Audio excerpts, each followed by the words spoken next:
Selamat datang kembali tuan-tuan dan nyonya-nyonya. Kita lanjutkan kembali kisah kehidupan Tuan Wira Darmadi yang jenius. Mohon dibantu subscribe yang belum subscribe ya. Untuk yang sudah dukung channel ini terima kasih. Mari kita lanjutkan ceritanya. Bab 608. Tentunya, tujuan Wira melakukan ini adalah untuk menyebarkan kabar tersebut ke dalam kediaman Linardi. Dia ingin memberitahu istrinya bahwa dia telah datang ke Provinsi Jawali untuk menjemputnya.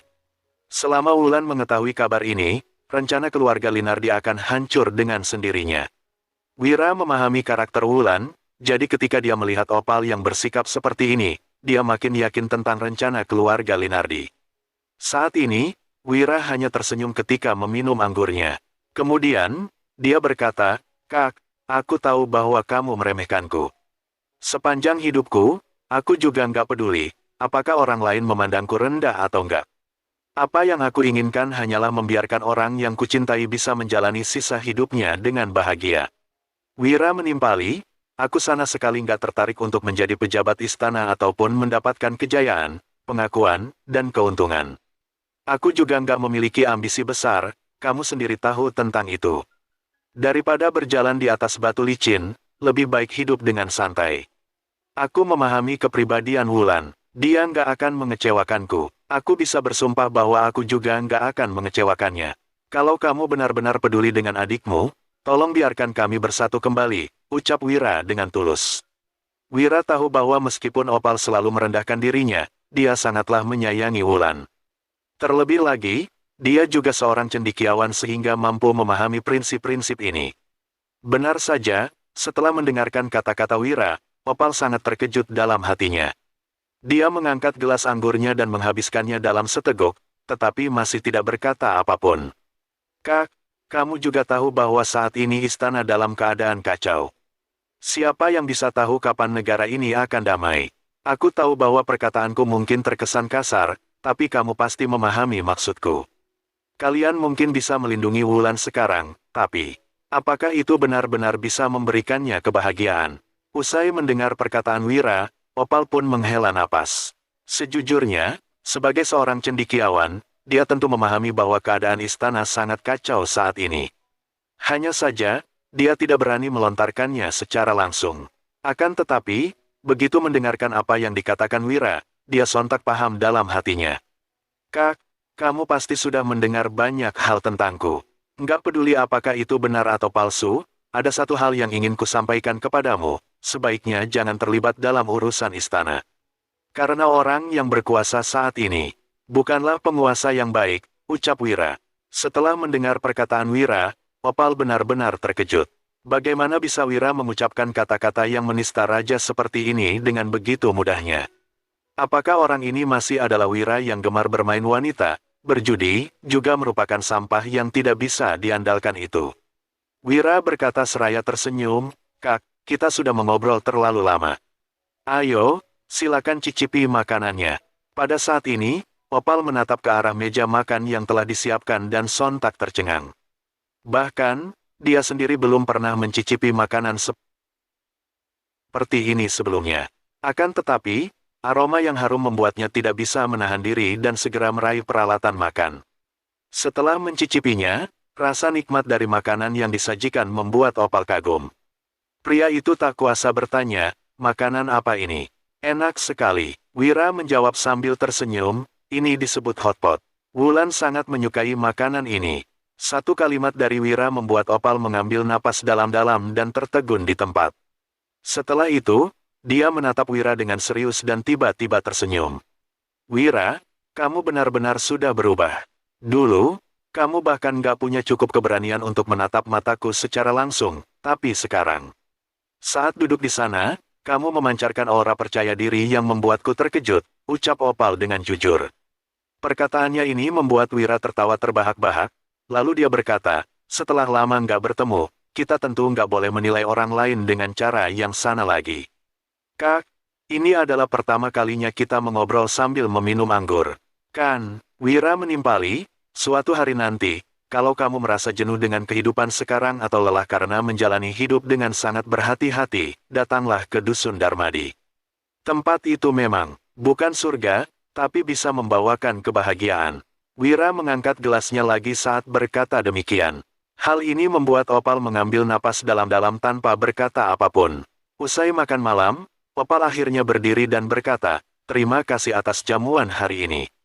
Datanglah ke kediamanku besok." Begitu mendengar kata-kata tersebut, Wira juga sontak berdiri. Dia segera membungkuk hormat sembari berkata, "Terima kasih, Kak."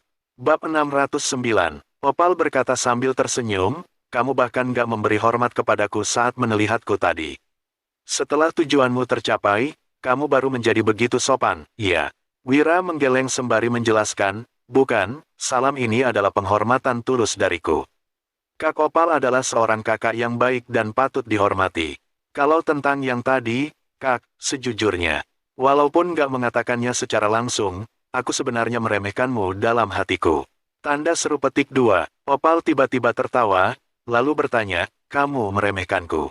"Hahaha, sungguh menarik." Wira segera menjelaskan dengan acuh tak acuh, "Aku meremehkanmu karena sebagai seorang pria, kehormatan dan kejayaan keluarga Linardi seharusnya nggak berkaitan dengan wanita.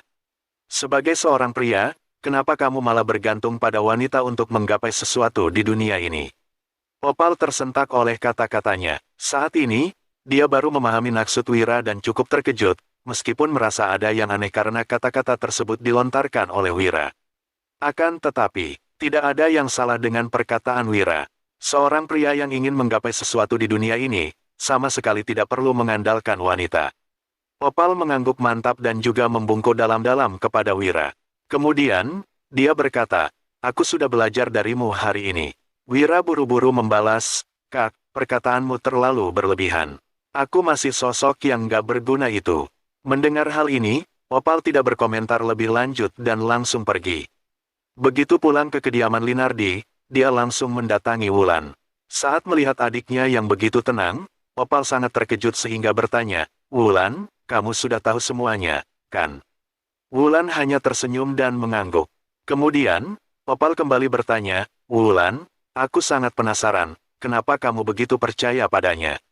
Wulan berpikir sejenak, lalu berkata, "Karena dia adalah suamiku. Dia sudah berbeda dari sebelumnya. Saat ini, dia menghormati semua orang. Aku hanyalah seorang wanita dan gak memiliki pengetahuan seperti seorang cendekiawan, tapi aku memahami sebuah prinsip." Opal sangat penasaran sehingga tak kuasa bertanya, "Prinsip apa yang kamu maksud?" Wulan menjawab, "Baik atau buruknya seseorang, seharusnya ditentukan oleh perasaan sendiri, bukan mendengarkan perkataan orang lain." Perkataan Wulan membuat Opal terdiam. Setelah beberapa saat, dia pun menghela napas seraya berkata, "Awalnya, aku berpikir bahwa Wira masih sama seperti dulu. Tapi, hari ini aku baru benar-benar mengenalnya. Jadi, aku sudah membuat keputusan. Terlepas dari apa yang ayah atau Harsa katakan, aku akan membiarkan kalian bertemu kembali sebagai suami istri. Menurutku, kamu akan lebih bahagia bersamanya daripada tinggal di kediaman Linardi. Dia akan datang menjemputmu besok. Kamu pergilah bersamanya." Timpal Opal. Setelah mengatakan itu, Opal langsung pergi dari sana. Sementara itu, dia tidak berkomentar lebih banyak tentang Melati. Sebab, istrinya sebenarnya hanya melontarkan pendapat. Meskipun Melati juga bertindak demi kebaikan keluarga Linardi, Opal merasa bahwa dia seharusnya lebih percaya pada intuisinya sendiri. Terlebih lagi, setelah bertemu dengan Wira, dia benar-benar tidak lagi percaya pada rumor. Adapun tentang konsekuensinya, Opal tidak terlalu memikirkannya. Sebab, dia sangat yakin dengan penilaiannya sendiri. Opal merenung sembari berkata, "Penulis 4 kalimat Wahyudi, pantang menyerah. Tampaknya aku benar-benar perlu mengenal Wira dengan lebih baik lagi." Keesokan paginya, Wira lagi-lagi datang ke kediaman Linardi dengan membawa hadiah-hadiah yang belum sempat diserahkannya terakhir kali. Kali ini, tidak ada lagi perlakuan kasar seperti sebelumnya. Sebaliknya, Opal malah menyambutnya dengan ramah. Momen ketika Wulan melihat suaminya, dia tidak bisa menahan air mata lagi dan langsung berlari ke dalam pelukan Wira. Wira sendiri juga sangat tersentuh. Setelah sekian lama, dia akhirnya bisa bertemu dengan istrinya lagi. Kemudian, dia segera berkata, "Sayang, maaf sudah membuatmu menunggu begitu lama." Bab 610. Setelah menjemput istrinya, Wira merasa sangat bahagia. Di sisi keluarga Linardi, ekspresi Melati tampak sangat suram. Namun, Opal yang melihat hal ini hanya bisa menghela napas. Wira tidak berniat untuk makan di kediaman keluarga Linardi. Ditambah dengan sikap melati yang tidak ramah, Opal pun tidak mengatur perjamuan untuk mentraktir Wira. Terlebih, dia juga memiliki rencananya sendiri. Wira, karena kamu sudah menjemput Wulan, mulai sekarang, keluarga Linardi dan keluarga Darmadi nggak memiliki dendam lagi, ucap Opal kepada Wira. Kemudian, Opal menoleh ke arah adiknya, lalu berkata, Wulan, karena kamu adalah istri Wira, hidup atau matimu adalah urusan keluarga Darmadi. Kamu sudah nggak punya hubungan dengan keluarga Linardi. Opal mengatakannya dengan ekspresi yang serius. Hal ini pun membuat Wulan tertegun sejenak, lalu segera bertanya, Kak, apa yang kamu katakan? Opal tidak berkata apapun lagi. Sebaliknya, dia langsung melambaikan tangan dan memerintahkan bawahannya untuk mengusir Wira dan Wulan dari kediaman. Wulan merasa sangat terluka, sementara Wira hanya menghela napas. Dia mampu memahami maksud dari tindakan Opal. Setelah membawa istrinya pulang ke rumah, Wira akhirnya berkata, sayang, kamu nggak perlu terlalu sedih. Sebenarnya, kakakmu itu hanya pura-pura di depan orang lain. Wulan tidak memahami perkataan Wira sehingga bertanya, apa maksudmu? Wira memeluk Wulan sambil tersenyum, lalu tak kuasa berkata, kamu seharusnya tahu bahwa kakakmu sangat menyayangimu.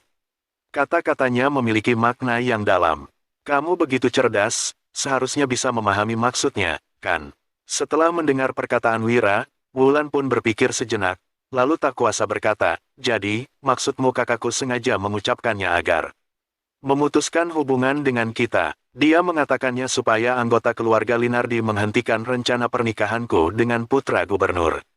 Wira menyentuh hidung Wulan yang imut sembari berkata, ya, itu salah satu alasannya, tapi bukan satu-satunya.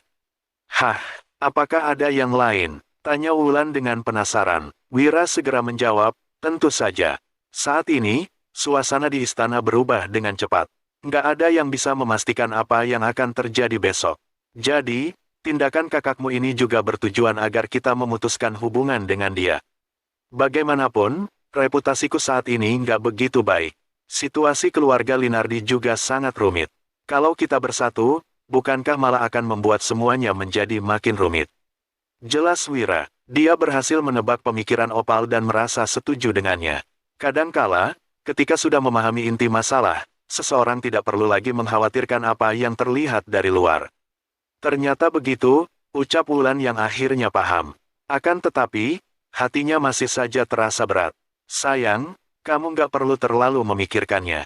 Ini adalah solusi terbaik. Kemarilah, setelah lama nggak berjumpa, biarkan aku melihatmu. Aku ingin melihat apakah ada yang berubah darimu, ucap Wira sambil terkekeh-kekeh. Hal ini membuat Wulan merasa malu, tetapi wajah cantiknya malah memerah.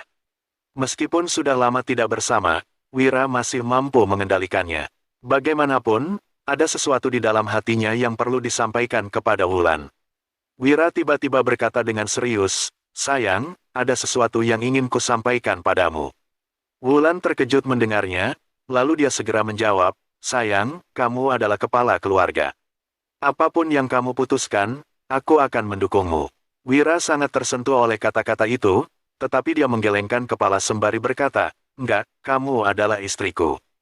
Kamu adalah belahan jiwaku. Tanpamu, kita bukanlah keluarga yang utuh. Jadi, kamu juga boleh mengambil keputusan dalam urusan rumah tangga kita. Wulan merasa hangat di dalam hatinya. Dia bersandar di dada Wira, lalu menggeleng sembari berkata, aku memahami maksudmu. Tapi, aku hanyalah seorang wanita lemah, jadi aku nggak berani terlalu mengendalikanmu. Wira melanjutkan seraya tersenyum, sebenarnya. Begini, Nona Dian dari keluarga Wibowo. Dia, Wulan menyela perkataan Wira dengan berkata, sayang, aku mendukungmu.